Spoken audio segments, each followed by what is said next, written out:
ಇನ್ನು ಕೇಂದ್ರ ಬಜೆಟ್ನಲ್ಲಿ ಕರ್ನಾಟಕಕ್ಕೆ ಅದರಲ್ಲೂ ಬೆಂಗಳೂರಿಗೆ ಹೆಚ್ಚಿನ ಆದ್ಯತೆ ಕೊಡಬೇಕು ಅಂತ ಕೇಂದ್ರ ಸಚಿವೆ ನಿರ್ಮಲಾ ಸೀತಾರಾಮನ್ ಅವರಿಗೆ ಡಿಕೆ ಶಿವಕುಮಾರ್ ಮನವಿಯನ್ನ ಮಾಡಿದ್ದಾರೆ.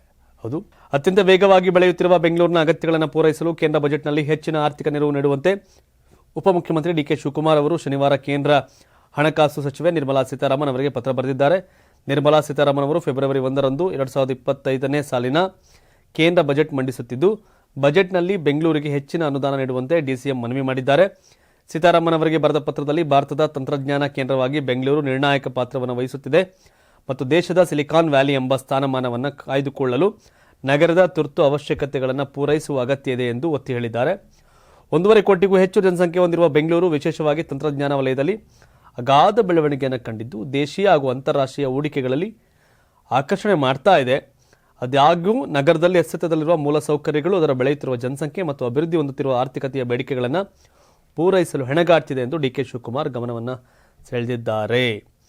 ಇಲ್ಲಿ ಬೆಂಗಳೂರು ಉತ್ತರ ದಕ್ಷಿಣ ಕಾರಿಡಾರ್ಗೆ 15,000 ಕೋಟಿ ರು, ಪೂರ್ವದಿಂದ ಪಶ್ಚಿಮ ಕಾರಿಡಾರ್ಗೆ 25,000 ಕೋಟಿ ರು, ರಿಂಗ್ ರಸ್ತೆ ಮೇಲ್ದರ್ಜೆಗೆ 8,916 ಕೋಟಿ ರುಗಳ ಅಗತ್ಯ ಇದೆ. ಬೆಂಗಳೂರಿನ ಪ್ರಮುಖ 17 ಫ್ಲೈಓವರ್ಗೆ 12,000 ಕೋಟಿ ರು ಅಗತ್ಯವಿದೆ ಅಂತ ಡಿಸಿಎಂ ಉಲ್ಲೇಖ ಮಾಡಿದ್ದಾರೆ.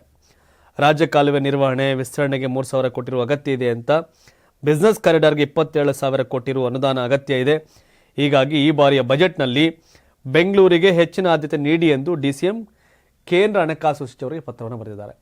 ಬೆಂಗಳೂರು ಇನ್ಚಾರ್ಜ್ ಮಿನಿಸ್ಟರ್ ಆದಂಥ ಡಿಕೆ ಶಿವಕುಮಾರ್ ಏನೇನು ಬೇಕೆಲ್ಲ ಪಟ್ಟಿ ಮಾಡಿ ಕೊಡಿ ಇದೆಲ್ಲ ಅಂತ ಕೇಳಿದ್ದಾರೆ. ಕೊಟ್ಟರೆ ಧನ್ಯವಾದ ಹೇಳ್ತಾರೆ, ಕೊಡದೇ ಇದ್ದರೆ ಬಿಜೆಪಿ, ಕೇಂದ್ರ ಬಿಜೆಪಿ ಕರ್ನಾಟಕದ ವಿರೋಧಿ ಅಂತ ಹೇಳ್ತಾರೆ. ಬಟ್ ಇವೆಲ್ಲ ಕೊಡ್ತಾರಾ ಗೊತ್ತಿಲ್ಲ. ಚುನಾವಣಾ ವರ್ಷ ಆದ ಕೊಡ್ಬೋದೇನೋ, ಬಟ್ ಈಗ ಡೌಟು. ಒಂದಷ್ಟಂತೂ ಪೂರೈಸೋ ಸಾಧ್ಯತೆ ಇದೆ. ಸಹಜವಾಗಿ ಅನುದಾನವನ್ನು ಕೊಡ್ತಿರ್ತಾರೆ, ಬಟ್ ಪರ್ಟಿಕ್ಯುಲರ್ ಈ ಯೋಜನೆಗೆ ಬೇಕು ಅಂತ ಡಿಕೆ ಶಿವಕುಮಾರ್ ಇದೀಗ ಕೇಳಿದ್ದಾರೆ. 84ರಿಂದ 50 kg ಬಂದೆ, ಆಮೇಲೂ ಸಣ್ಣಗೆ ಫಿಟ್ ಆಗಿದ್ದೀನಿ. ಅದಕ್ಕೆ ನಾನು ಯೂಸ್ ಮಾಡ್ತಾ ಇರೋದು ಜೀನಿ ಸ್ಲಿಮ್. ಸಣ್ಣ ಆಗಕ್ಕೆ ಜೀನಿ ಸ್ಲಿಮ್ ಯೂಸ್ ಮಾಡದೆ ಹೆಲ್ದಿನೂ ಅದೇ. ನೀವು ಸಣ್ಣ ಆಗಬೇಕಾ, ಹೆಲ್ದಿ ಆಗಬೇಕಾ? ಹಾಗಿದ್ರೆ ಜೀನಿ ಸ್ಲಿಮ್ ಯೂಸ್ ಮಾಡಿ. ಸಣ್ಣ ಆಗೋದಕ್ಕೆ ಯಾವುದೋ ಪ್ರಾಡಕ್ಟ್ ಹೇಳ್ತಾ ಇದ್ದಾಳೆ, ಏನಾದರೂ ಸೈಡ್ ಎಫೆಕ್ಟ್ಸ್ ಇದೆ ಅಂತ ಯೋಚನೆ ಮಾಡ್ತಾ ಇದ್ದೀರಾ? ಖಂಡಿತ ಇಲ್ಲ, ಯಾಕಂದರೆ ಇದು ಕೆಮಿಕಲ್ ಫ್ರೀ. ಸಣ್ಣ ಆಗಬೇಕು ಅಂದರೆ ಜೀನಿ ಸ್ಲಿಮ್ ಯೂಸ್ ಮಾಡಿ.